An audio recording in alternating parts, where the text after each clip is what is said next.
யாருப்பா அது? ஒன்னத்தா யாரு? விளையாட வந்திருக்கேன். விளையாட வந்திருக்கியா? என்ன விளையாட்டு?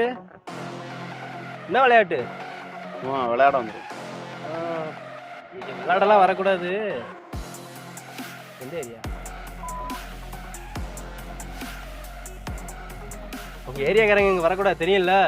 யோ, இது கவர்மெண்ட் அடையா? இங்க வந்து விளையாட கூடாதுன்னு சொல்றாக்கு நீ யாரு முதல்ல? இங்க பாரு, இந்த வாப்போ யோ இதெல்லாம் வேற என்கிட்ட வச்சுக்கோ. இது கவர்மெண்ட் இடம் தான். ஆனா இந்த கவர்மெண்ட் ஆள்றது நாங்க தான், தெரியும்ல. போயா உழந்து கட்டிட போறேன். கவர்மெண்ட் இடமாம்ல. நான் என்ன கண்டிஷன்ல போய்கிட்டு இருக்கேன், இவங்க எந்த லட்சணத்துல பேசிட்டு இருக்காங்க?